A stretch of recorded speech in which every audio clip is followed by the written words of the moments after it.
Ola, que tal, como están? Benvidos un día máis a Galicia 2012. Grazas a todos os que nos seguen a través de Correo Televisión e a través de Radio Obradoiro e os que nos ven tamén a través do canal 27 Barbanza. Seguimos coñecendo as propostas das formacións que se presentan ás eleccións do 21 de outubro. Hoxe recibimos a Xosé Manuel Beiras, candidato de Alternativa Galega de Esquerdas, a coalición que conforman a Nova, Esquerda Unida e co Espazo Ecosocialista Galego. Ele cabeza de lista pola provincia da Coruña. Señor Beiras, benvido e moitísimas grazas por aceptar a nosa invitación. Moitas gracias a vos por darme a oportunidade de estar aquí. Pois temos un tempo para falar, preto dunha hora para falar de moitas cousas. Están connosco no plató os xornalistas del Correo Gallego, Caetano Díaz. Que tal, Caetano? Benvido. Hola. Un día máis. E Xavier Navaza. Hola, Xavier. Benvido tamén. Con moitas preguntas como a min que facerlle a vostede. Vou empezar eu a abrir fogo. Quen lle ia dicir a vostede e tamén a nós, non? Que ia volver a primeira liña política. Eu quería preguntarlle se lle custou moito tomar esa decisión de volver a presentarse a unhas eleccións e que foi máis difícil, dar o paso de deixar o BNG, un proxecto que lle dedicou tantas enerxías, tantos anos, ou dar este paso adiante, liderar esta coalición con Esquerda Unida e outras formacións? Bueno, o proceso, o paso de deixar de sair do BNG foi moi doloroso, foi máis doloroso, non? Porque, ao fin e ao cabo, xente como a min que nos fomos, pois estábamos dende o propio proceso constituinte do 82, non? E xa con independencia do rol que eu desempeñei no BNG durante moito tempo, simplemente como membro dese colectivo, pois eu teño moitísimos amigos, aínda agora, como lógico. Por lo tanto, foi moi doloroso, sobre todo porque intentamos durante moito tempo pois facer reflexionar, que houvese reconciliacións, bueno, etc. Eso foi moi doloroso. O outro, en cambio, foi de moito esforzo lanzar, contribuir a promover a formación do que é a Nova, a base de suscitar a formación de grupos de traballo localmente que se convertisen en asambleas abertas, de abaixo arriba, etc., etc.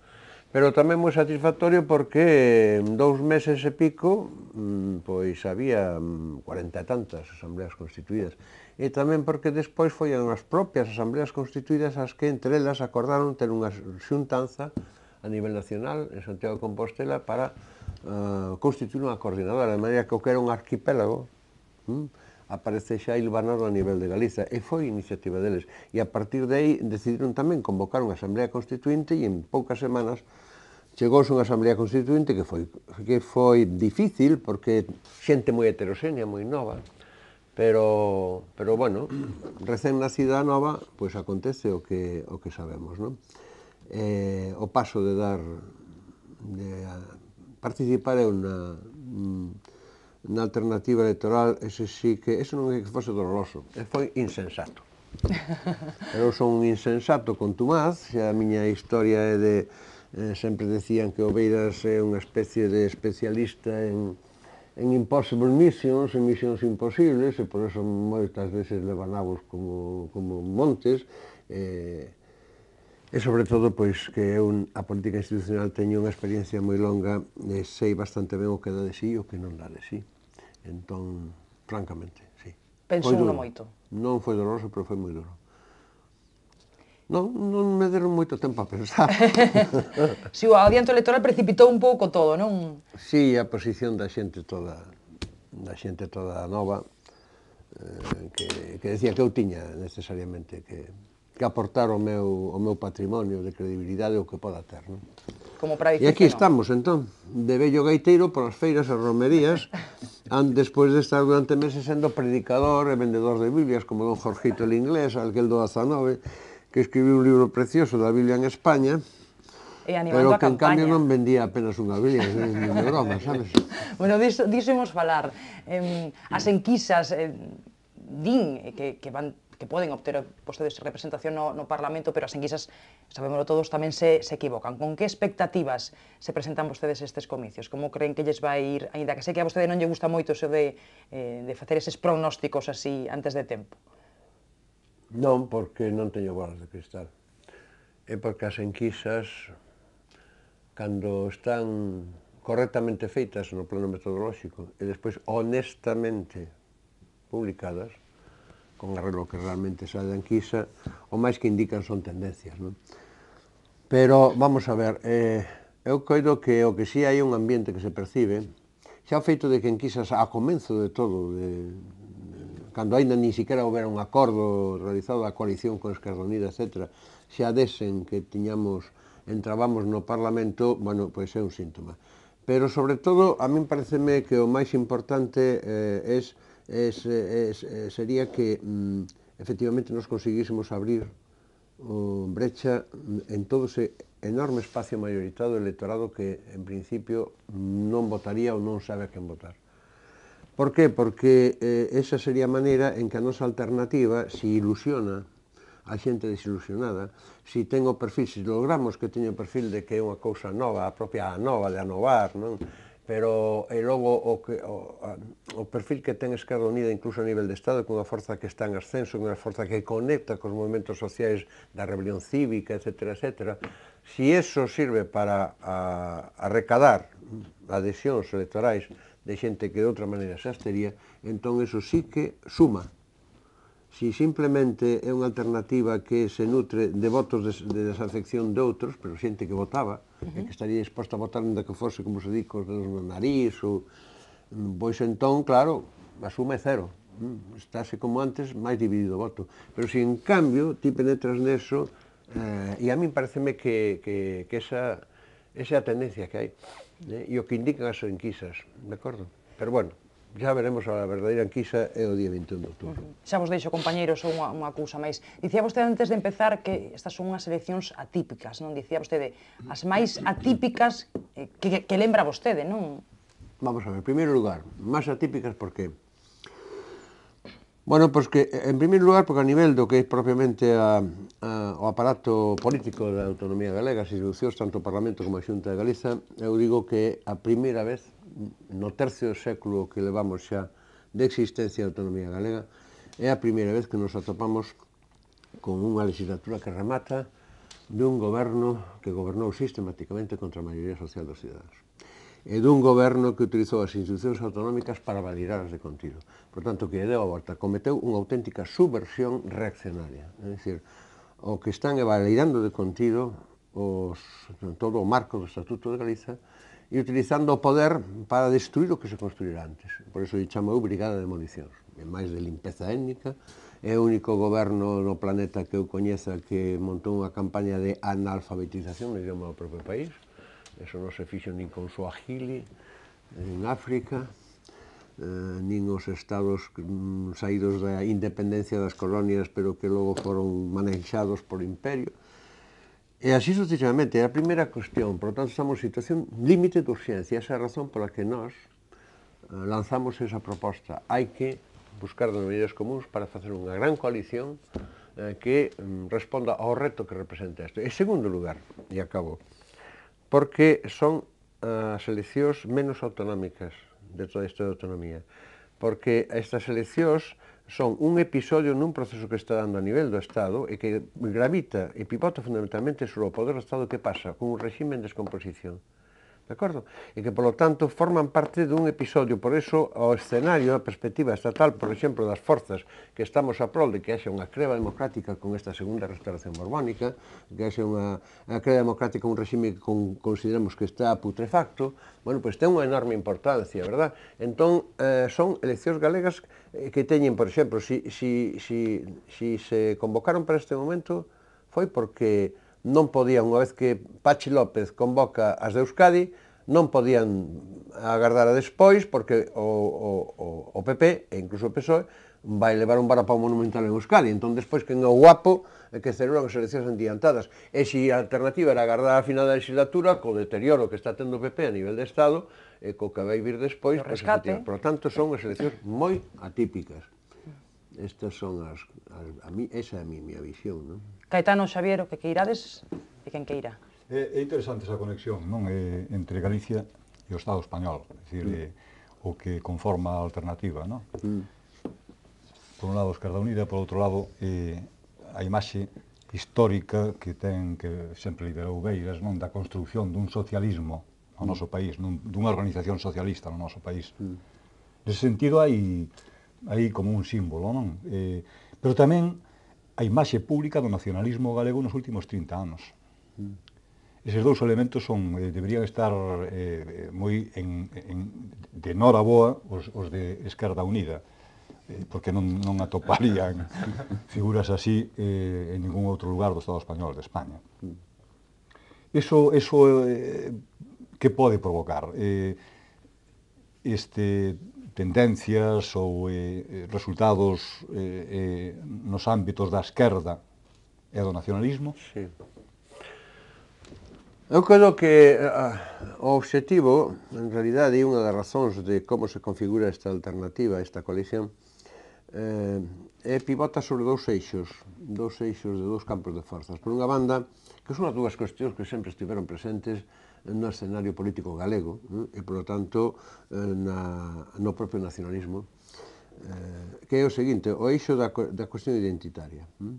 Entón, por unha banda, pois, a defensa da nosa identidade no momento en que nos queren borrar do mapa, tanto de Madrid como de os grandes poderes extrapolíticos que gobernan aos representantes políticos dos cidadãos como se fosen monecos de ventrílocos, como, dende a propia Xunta, como acaba de decir aí un pouquiño, bueno, pois entón, é un eixo de gravedade moi importante. Ese eixo no que se move o electorado nacionalista, o que aposta por nacionalismo. Pero logo estamos nunha situación co impacto da crise brutal, e en Galicia dunha maneira especialmente, cualitativamente máis grave, porque somos unha sociedade económicamente máis feble, menos estruturada. Aquí está todo desmantelado.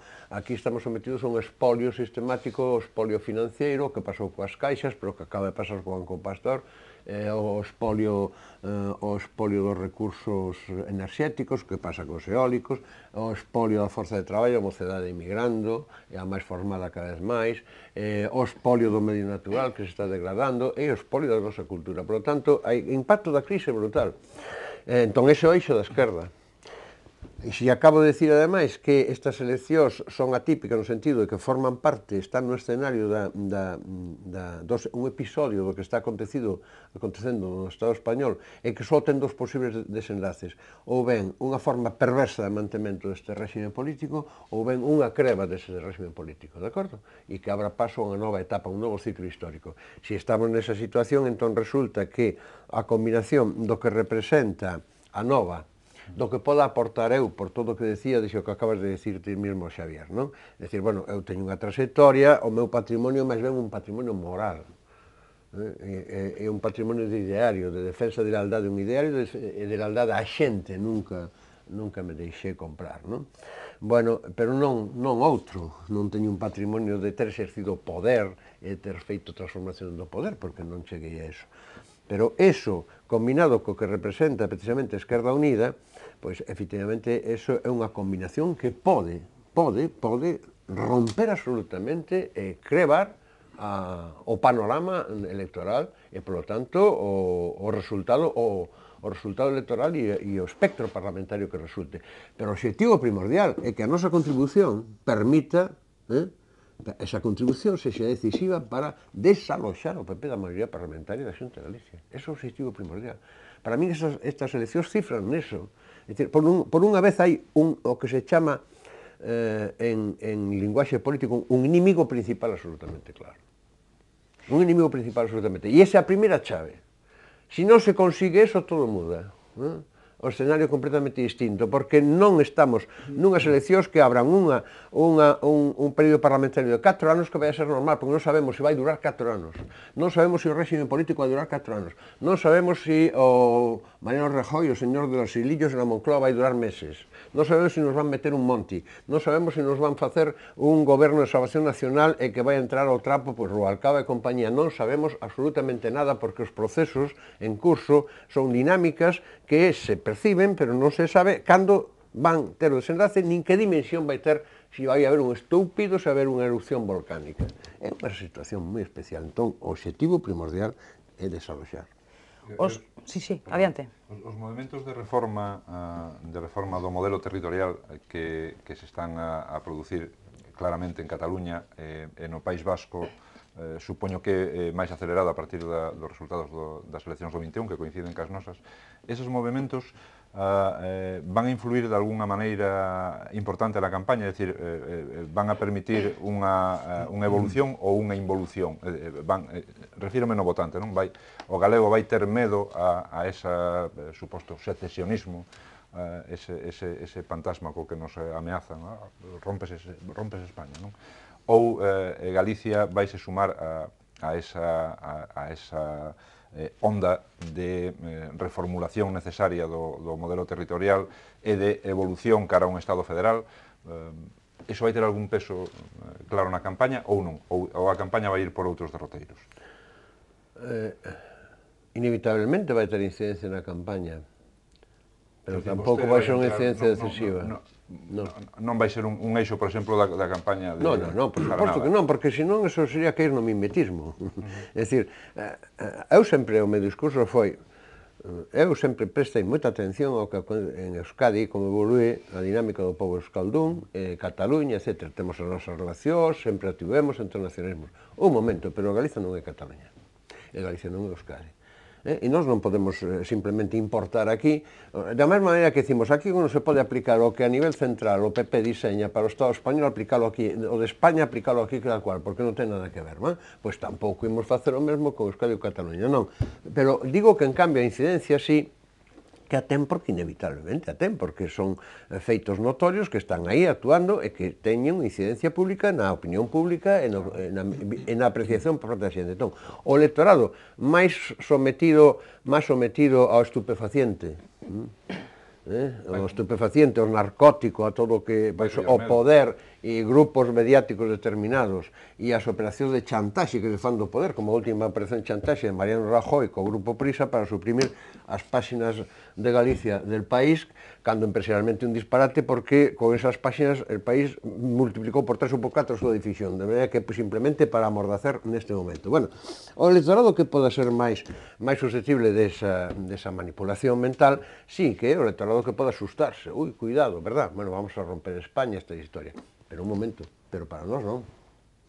Porque o electorado nacionalista, precisamente a reacción que ten é dicir, xa está ben, de que en cambio aquí mexen por nós e digamos que chove, a ver si nos movemos nós tamén. E o electorado de esquerda asume absolutamente isto. É dicir, hai unha base de cidadanía activa, reactivada, cada vez de máis dimensión e con unha dinámica máis forte que é análoga a súa actitude ao que era no tardo franquismo ao proceso que era a creba democrática. E ali todo o mundo asumía que había que ir a un pacto, a un proceso constituinte novo, derrubar o franquismo peza por peza. Xavier recorda perfectamente todo eso, cando a revista, concretamente a Teima, aquela etapa, non? Había, polo tanto, unha actitude de asumir o dereito a autodeterminación dos povos, un Estado plurinacional, etc. Por lo tanto, eso nos perxudica en absoluto a nós e a ese... É un horizonte, estas eleccións están nun horizonte de posible, hipotética, creba democrática. Estamos nun período análogo aos mediados dos anos 70. Análogo, non é igual, estamos noutra época. É posible que sexa a máis posible das súas misións imposibles esta. Pois é posible. No, que mesmo se fala dun salto atrás como impulso posterior hacia adiante, é dicir, de volver a aqueles elementos do período preconstitucional no que se falaba de Galicia, Euskadi e Cataluña, por exemplo, non? É dicir, que a máis coincide cos sectores máis centralistas e máis da dereita centralista española, incluso o xacobinismo socialista, coincide no que na necesidade de eliminar elementos autonómicos que ao parecer están demais, non? É dicir, aí hai un elemento de volta atrás, pero non como decir remata a historia, non. E fíxate que é moi curioso, pero que naquela era frente a un inimigo moi claro, que era o fascismo. O regime fascista e franquista, o franquismo franco, etc. De acordo?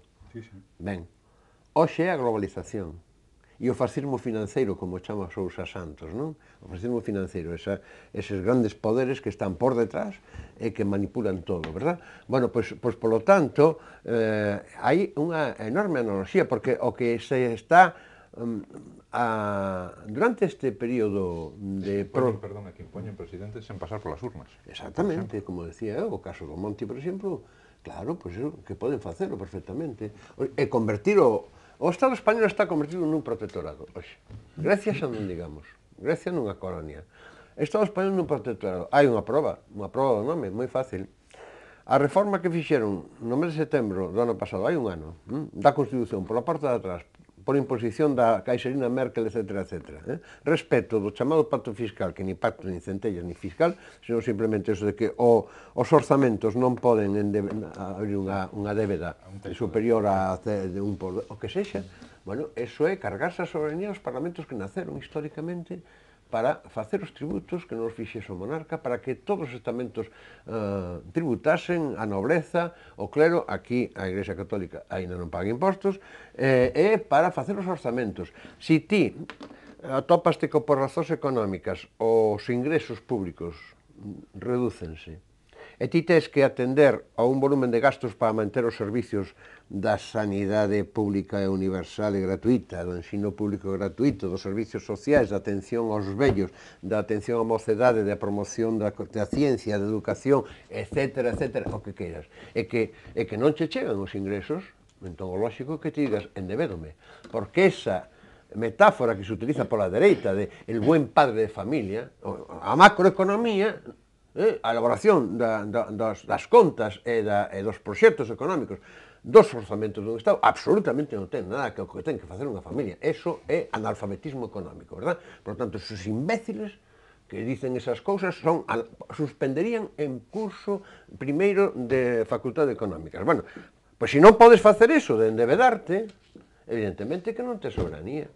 Entón, nesa situación, en a que estamos, en esa situación, que pasa? Que cando se decía que contra o franquismo había un enemigo moi claro, que era Franco, que era o franquismo, que era o fascismo. E agora non hai un enemigo claro. Ese enemigo claro foi mergullando. O enemigo claro agora son os banqueiros, como se di, os grandes banqueiros, son os mercados, o enemigo son os poderes especuladores, o enemigo son os que representan esos nos poderes políticos en vez de servir os intereses dos cidadáns. Por lo tanto, vaise configurando o perfil dun enemigo. E iso reactiva e aumenta o proceso de acumulación de enerxías e de dinámicas de rebeldía cívica, por tanto, de exercicio polos cidadáns da súa condición de cidadáns e rebelárense a que os reconvirten en súbditos. E esa é a situación na que estamos. O curioso é que esta é a sensación que se vive na rúa, é dicir, xa non é como hai, vamos, como noutros tempos no que todo era unha nebulosa irrecoñecible, non? A xente empeza a saber efectivamente que é o que lle está pasando. Exactamente. Empeza a ter información. Ter información a través, sobre todo, das redes sociales, a través de internet, todas estas cousas, pero tamén porque, sabes por qué? Porque as feridas xa son moi concretas. Vamos a ver. A xente podía decir, bueno, as caixas de aforro, que se liquidaran as caixas de aforro, que foi un roubo, que pasou con todo eso, etc. Bueno, dunha maneira un pouco vaga. Un momento, pero resulta que é un colectivo de xente que foron enganados co timo das preferentes, que a través da propia rede, das sucursales, e dixeron, por que non metes os cartos nestos, cando queiras poder reiteraros, atópanse así, entón, amigo, entón entendes a historia das caixas de aforro. E un colectivo así, cando se trata de colectivos agredidos na cuestión sanitaria ou no ensino, que pasa coas escolas no medio rural, que pasa na montaña, empezan a desmantelar todo, evidentemente, entón, eso, eu creo que o que pasa é que estes individuos están conseguindo indignar a todos os segmentos do espectro da maioría social. E non sei que van facer en ese momento, porque a manipulación dos procesos electorais ten un límite. Podría darse o caso de que lograsen manter a maioría en escanos, sobre todo polo xogo da regla de Don, aínda que non tuvesen a maioría, como non a teñen agora, aínda non a tiñen esta legislatura, a maioría de votos, e, por lo tanto, seguisen na Xunta e que fose ingobernable o país ao cabo de 6 meses. Isto pode ocurrir. Cando Feijóo di ollou el caos, ou nós que somos monocolores, ou aquí unha especie de sopa de letras que a ver como gobernan e tal, bueno, aparte de que máis desgoberno que o destes 4 anos é difícil, máis gobernar contra as cidades é difícil, se non imposible, aparte deso é que o que está ocultando é que se eles manteñen como non gobernan, sino que desgobernan, como non gobernan para os cidadáns, sino que gobernan contra, como non gobernan, sino mandan e fan cousas contra os cidadáns, poden atoparse que teñen a maioría do Parlamento, que teñen a Xunta de Galicia, pero que este país é ingobernable porque a xente está toda na rúa. pode haber un cerco do Parlamento de San Caetano, no Parlamento, análogo ao que se produciu en Madrid, e que tamén poden tomar nota, porque houbo esa sentada, que decían que era asalto ao Parlamento, que manda truco, que profesionais de algún medio de comunicación estuvese falsificando a consigna que salía na propia pantalla de televisión, que era acercar, rodear o Parlamento. Rodear, ni siquiera acercar, non? Bueno, imos a dar caña, veña, mandan a policía en plan bestia para asustar. Ao día seguinte volve a estar a xente e moita máis xente. Entonces non lles funcionan xa eses mecanismos. Non sei se deso... Pero como se explica, perdón? Sí. Teño que ir a publicidade, pero adiante, sí. Como se explica con ese retrato de Galicia, cun país en crise, evidentemente, os datos dos sectores son os que son, cunha cidadanía na rúa máis que nunca, só hai que ver as portadas dos nosos xornais. Hai manifestacións en Vigo, hai manifestacións en Santiago, hai manifestacións en Lugo. Como se explica que a maioría se estea xogando, por lo menos nas enquisas, se estea xogando aínda un escano arriba, un escano abaixo? Podo falar despois da publicidade? Non, conteste agora. Bueno, pois precisamente porque hai moito narcótico, moito estupefaciente difundido. É dicir, a opacidade da transmisión da información sobre o que ocorre cada vez maior. Aquelo de Ramoneta, a pantalla mediática, é máis verdade que nunca. E, por outra banda, o mecanismo do medo. Estes están descaradamente utilizando o mecanismo do medo, asustar a xente, que a xente teña medo, que pode pasar, si ademais, si veñen outros, non sei que va a pasar, etcétera. E logo, finalmente, non esquezamos que cando foi todo do Prestige, nas eleccións municipais desa mesma final da primavera, o PP aquí, que o PP perdeu 1 punto, 2 puntos, non sei que, pero nada. Sí, pero no 5 perdeu a Xunta. E viña de aí, non? Había un caldo de cultivos. Claro. Imos facer esa pausa para a publicidade, pasa o tempo voando con Xosé Manuel Beiras, voltamos nuns momentiños, seguimos falando co candidato de Alternativa Galega de Esquerdas.